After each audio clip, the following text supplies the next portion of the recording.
हुमायूं को एक अजीम सल्तनत विरसे में मिली, मगर वो उसे एक पुरअज़्म दुश्मन के हाथों खो बैठा।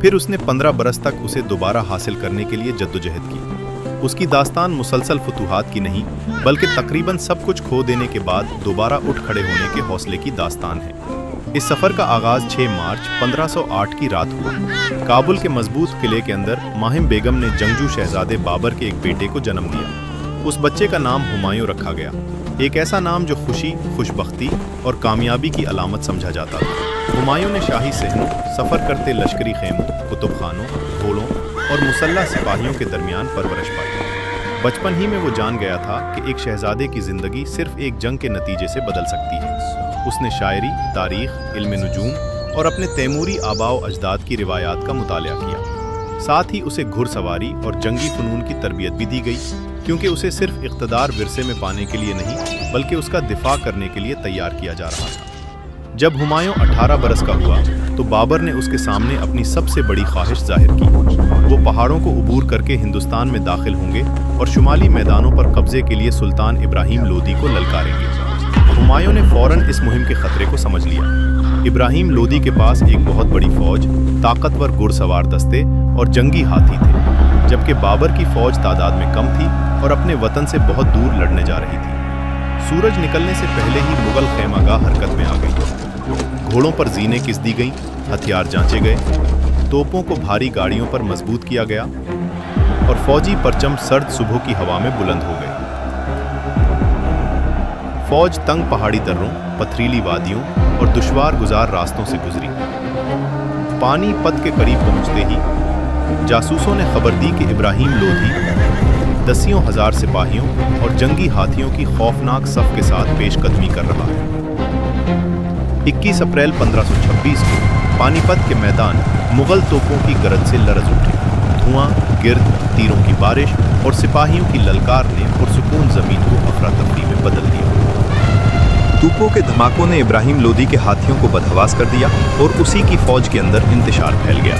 मुगल घुड़सवार दोनों जानिब से घूमकर गैर मुतवक्के सिमतों से टूट पड़े और दुश्मन को एक मोहलिक घेरे में ले लिया। दोपहर तक इब्राहिम लोदी मारा जा चुका था और उसकी अजीम फौज बिखर गई थी। फतह के बाद बाबर ने हुमायूं को गले लगाया, क्योंकि वो जानता था कि उसके बेटे ने दिल्ली और आगरा की राह खोलने में अहम किरदार अदा किया है। आगरा फतह होने के बाद एक शाही खानदान ने हुमायूं को एक बेमिसाल हीरा पेश किया। हुमायूं ने एहतराम के साथ वो खजाना बाबर के हुजूर पेश कर दिया, मगर बाबर ने उसे उसकी बहादुरी का इनाम करार देकर वापस लौटा दिया। 4 बरस बाद जब हुमायूं समल का हाकिम था, वो अचानक एक खतरनाक बीमारी में मुब्तला हो गया। इसकी ताकत तेजी से खत्म होने लगी और उसकी हालत की खबर पूरे शाही महल में फैल गई। माहम बेगम अपने बेटे को वापस दारुल हुकूमत ले आईं, जहां बेहतरीन तबीबों ने दवाएं तैयार की और उसका मुआयना किया, मगर हर इलाज के बावजूद हुमायूं की हालत बिगड़ती चली गई।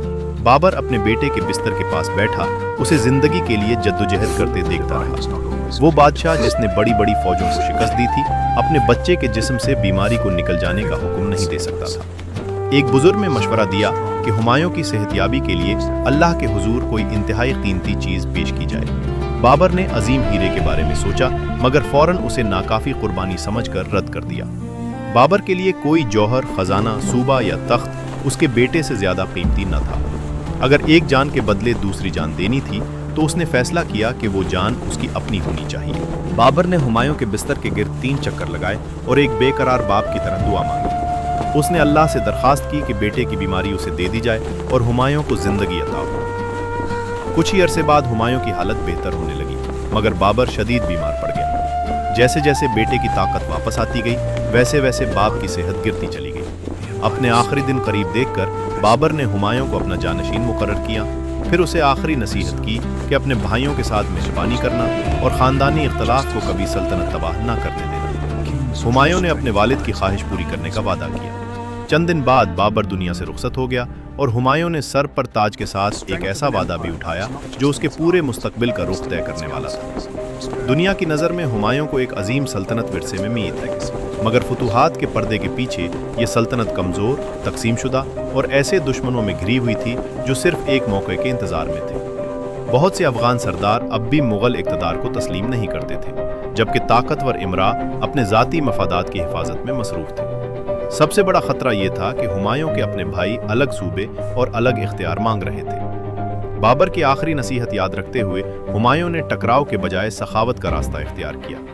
उसने कामरान, अस्करी और हिंदाल को अहम इलाके दे दिए और उन्हें वसी आज़ादी के साथ हुकूमत करने की इजाज़त दी। कुछ अरसे तक भाइयों ने वफादारी का ऐलान किया, मगर हुमायूं का दिया हुआ हर सूबा उन्हें सिपाह, दौलत और मजबूत किले भी फराहम कर रहा था।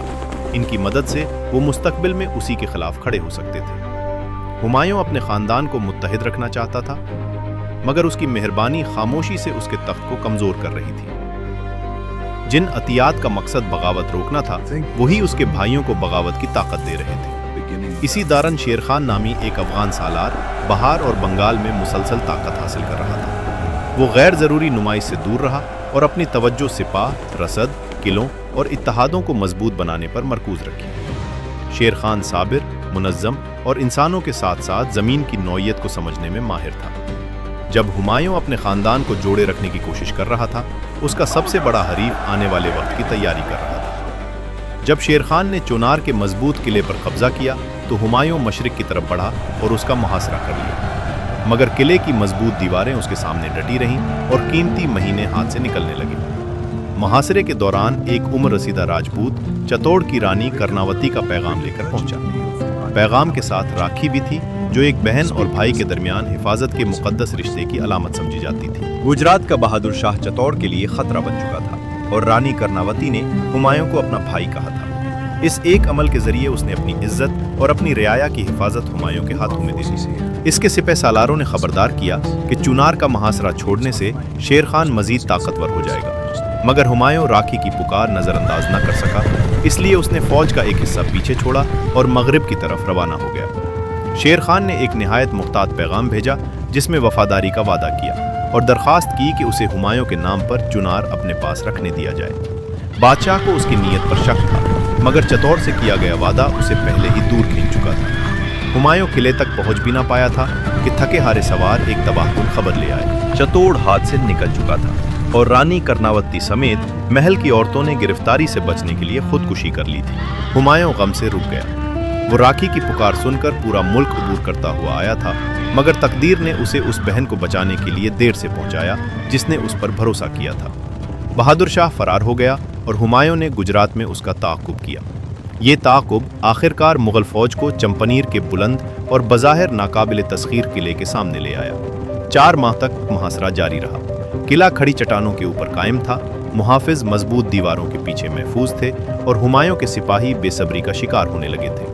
फिर एक मकामी किसान ने एक तंग और पोशीदा रास्ते का राज बताया, जो किले के कमज़ोर और कम महफूज पिछले हिस्से तक जाता था। हुमायूं ने चंद काबिल एतमाद सिपाहियों का इंतखाब किया और ख़ुद उनकी क़यादत का फैसला किया। चांदनी रात में हुमायूं और उसके साथी खड़ी चट्टान पर चढ़ने लगे, जबकि नीचे मरकज़ी मुग़ल फ़ौज ने शोर के साथ बड़ा हमला कर दिया। मुहाफिज खुले खतरे की तरफ दौड़े और पोशीदा रास्ता बेदिफा रह गया। चंपनीर फतह हो गया और बेशुमार खजाना हुमायूं के हाथ आया। मगर जब वो मगरिब में फतह का जश्न मना रहा था, शेर खान बंगाल और बहार में अपनी हुदूद फैला चुका था और बादशाह की गैर मौजूदगी से फ़ायदा उठाकर पहले से कहीं ज़्यादा ताकतवर हो गया था। वापसी पर हुमायूं को मालूम हुआ कि शेर खान अब कोई मामूली बागी नहीं रहा। वो वसी इलाकों पर काबिज हो चुका था, एक बड़ी फौज जमा कर चुका था और खुद मुख्तार हुक्मरान की तरह बर्ताव कर रहा था। हुमायूं उसे रोकने के इरादे से मशरक की तरफ बढ़ा और चूसा के करीब खेमाजन हुआ। शेर खान ने जवाब में इल्ची भेजे, इताअत की पेशकश की और हुमायूं को बादशाह तस्लीम करने का वादा किया। सुलह के इम्कान ने मुग़ल फ़ौज को बेफिक्र कर दिया। सिपाहियों को लगा कि शायद ये जंग लड़े बगैर ही ख़त्म हो जाएगी और अफसरों ने फ़ौजी नज़्म ज़ब्त में ढील आने दी। मगर शेर खान का हथियार डालने का कोई इरादा नहीं था। मुज़ाकरात ने उसे हुमायूं की पोजीशन का जायज़ा लेने, बादशाह को रोके रखने और हमले के बेहतरीन लम्हे का इंतज़ार करने का मौका दिया। सुबह होने से पहले अफ़गान फ़ौज अचानक सोए हुए मुग़ल खैमों पर टूट पड़ी। खैमे गिरने लगे, घोड़े रस्सियाँ तोड़कर भाग गए और खौफज़दा सिपाही अंधेरे में बेसम दौड़ने लगे। हुमायूं ने अपने सिपाहियों को जमा करने की कोशिश की और उन्हें सफ़ें बनाने और मुकाबला करने के लिए पुकारा, मगर अफरा तफरी इतनी तेज़ी से फैल चुकी थी कि फ़ौज मुनज़्ज़म होने से पहले ही टूटने लगी। अफरा तफरी में लड़ते हुए एक तीर बादशाह को आ लगा। अफ़गान सिपाही चारों तरफ से करीब आ रहे थे, इसलिए हुमायूं को फ़रार की वाहिद राह समझकर दरिया की तरफ जाना पड़ा। उसने अपने जख्मी घोड़े को पानी में उतार दिया, मगर जानवर तेज बहाव में संभल न सका और उसके नीचे डूब गया। हुमायूं जख्मी हालत में गहरे पानी के अंदर तन्हा रह गया और डूबने लगा। निज़ाम नामी एक गरीब सक्का ने बादशाह को पानी में जद्दोजहद करते देखा। वो दरिया में उतरा और उसे दूसरी तरफ के किनारे तक पहुंचने में मदद की। हुमायूं के पास उस शख्स को देने के लिए कोई खजाना न था जिसने उसकी जान बचाई थी।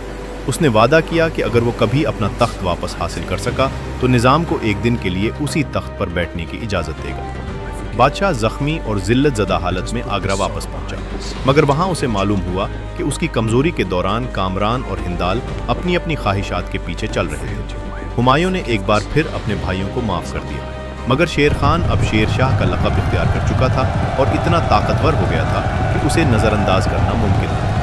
एक आखिरी फैसला कुन जंग करीब आ रही थी। अप्रैल 1540 में हुमायूं शेर शाह के खिलाफ फैसला कुन जंग के लिए कन्नूज की तरफ रवाना हुआ। हुमायूं की फौज अंदर से बुरी तरह तकसीम थी। सिपाहियों का हौसला कम था, सिपह सालार एक दूसरे से इख्तलाफ रखते थे और भाइयों की गैर मोतबर हिमायत ने पूरे लश्कर को कमज़ोर कर दिया था। दरिया के दूसरी तरफ शेर शाह ने अपनी फौज को नज़्म और सब्र के साथ तरतीब दिया। जैसे ही अफगान फौज ने आगे बढ़ना शुरू किया, मुगल सफ़ों में खौफ फैल गया।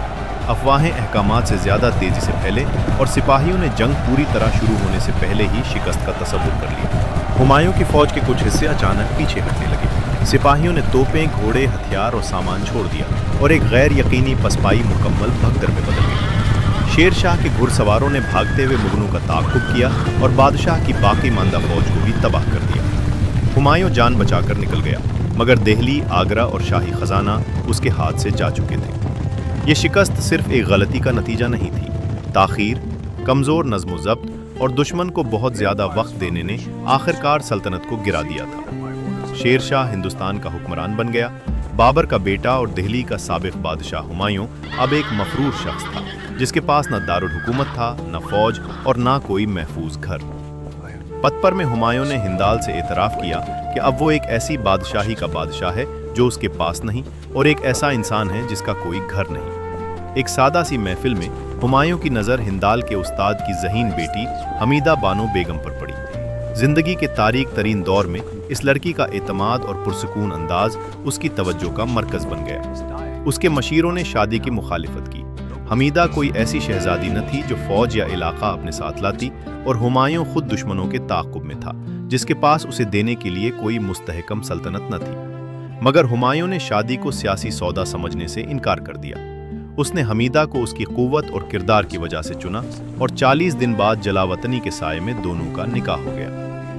अपनी हालत दोबारा मजबूत करने की उम्मीद में हुमायूं ने राजा मालदीव से मदद मांगने के लिए मारवाड़ का रुख किया, मगर राजा के अपने कुतुबदार ने खुफिया तौर पर खबरदार किया कि मालदीव उसे कैद करने का इरादा रखता है। हुमायूं आधी रात को हमीदा और चंद वफादार साथियों के साथ फरार हो गया। वो जाल से तो बच निकले, मगर एक ऐसे सहरा में दाखिल हो गए जहां प्यास और गर्मी ताक़ुब करने वाले सिपाहियों से भी ज्यादा खतरनाक थी। 3 दिन तक उन्हें पानी न मिला। घोड़े लड़खड़ाने लगे, आदमी जमीन पर गिरने लगे और हामिला हमीदा बेरहम सूरज के नीचे आगे बढ़ती रही। आखिरकार वो अमरकोट के राजपूत किले तक पहुंच गए। वहां के हुक्मरान ने बेघर बादशाह का इस्तकबाल किया और उसे उस वक्त पनाह दी जब बहुत से ज्यादा ताकतवर और दौलतमंद हुक्मरान गद्दारी का रास्ता इख्तियार कर चुके थे। जब हुमायूं रसद की तलाश में जून के मकाम पर था तो एक कासिद ने उसके बेटे जलालुद्दीन मोहम्मद अकबर की पैदाइश की खबर दी। जल्द ही खानदान को सख्त सर्दी में दोबारा सफर करना पड़ा।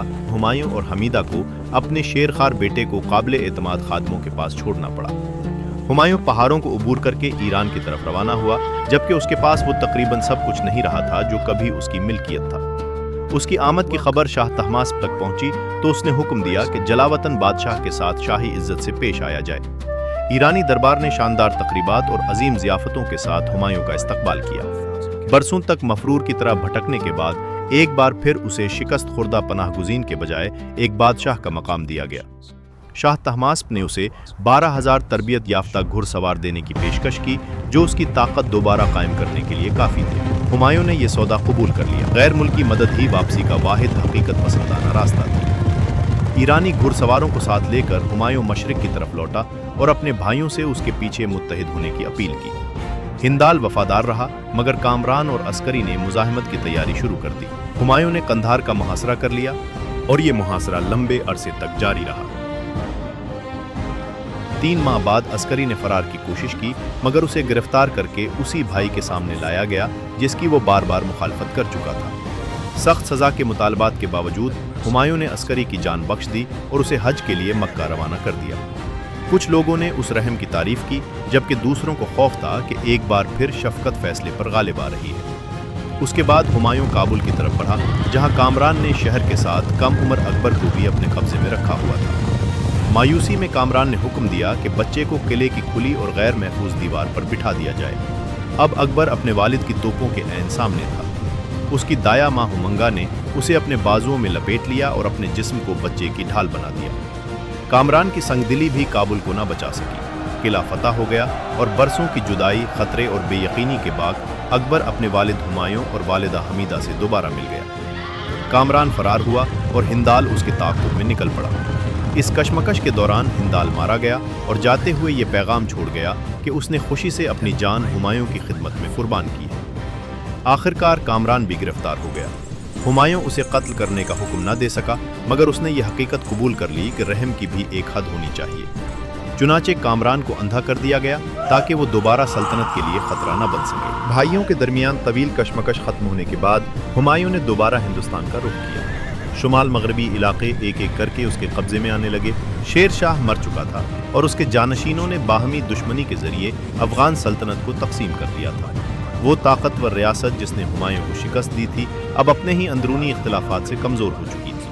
سلطان سکندر سوری نے مغل پیش قدمی روکنے کے لیے گھڑ سوار، ہاتھی، توپ خانہ اور ہزاروں سپاہی جمع کیے۔ ہمایوں نے نوجوان اکبر کو بھی آنے والی مہم میں شریک ہونے کے لیے روانہ کیا۔ سرحد کے قریب دونوں فوجیں آمنے سامنے آئیں۔ اس بار مغل سپاہی اپنی جگہ پر قائم رہے، صفیں منظم رکھیں اور افغانوں کا اس خوف کے بغیر سامنا کیا جس نے قنوج میں انہیں تباہ کر دیا تھا۔ سکندر سوری کی فوج شکست کھا کر بکھر گئی اور دہلی کی راہ کھل گئی۔ ہمایوں کے لیے یہ فتوحات ان تمام شکستوں کا بدلہ تھیں جو 15 برس کی جلاوطنی کے دوران اس کا تعاقب کرتی رہی تھیں۔ 23 جولائی 1555 کو ہمایوں ایک فاتح فوج کے آگے دہلی میں داخل ہوا۔ وہ حکمران جو کبھی شکست خوردہ مفرور کی طرح یہاں سے نکلا تھا، آخرکار اپنا تخت واپس حاصل کر چکا تھا، مگر واپس آنے والا شخص وہی بھروسہ کرنے والا بادشاہ نہیں تھا جس نے اپنی سلطنت کھو دی تھی۔ صحرا، پہاڑ، غداری، بھوک اور دوسروں پر انحصار نے اسے سکھا دیا تھا کہ وفاداری میٹھی باتوں سے نہیں بلکہ عمل سے پہچانی جاتی ہے۔ صرف چند ماہ بعد ہمایوں اپنے کتب خانے کی پتھریلی سیڑھیاں اتر رہا تھا کہ اذان کی آواز سنائی دی۔ وہ احترام سے رک گیا، مگر دوبارہ اٹھتے ہوئے اس کا پاؤں لباس میں الجھ گیا اور وہ سیڑھیوں سے نیچے گر پڑا۔ طبیبوں کی تمام کوششوں کے باوجود ہمایوں زخموں کی تاب نہ لا سکا اور وفات پا گیا۔ سلطنت اکبر کو منتقل ہوئی، وہی بچہ جو جلاوطنی میں پیدا ہوا اور خاندان کے تاریک ترین دور میں بے شمار خطرات سے بچایا گیا تھا۔ ہمایوں کو ایسے حکمران کے طور پر یاد نہیں کیا گیا جو کبھی ناکام نہ ہوا ہو، اسے ایک ایسے انسان کے طور پر یاد رکھا گیا جس نے اپنی فوج، تخت، گھر اور سلطنت سب کچھ کھو دیا مگر آگے بڑھتا رہا، یہاں تک کہ سب واپس حاصل کر لیا اور مغل خاندان کو اس کے عظیم ترین دور تک پہنچنے کے لیے محفوظ کر دیا۔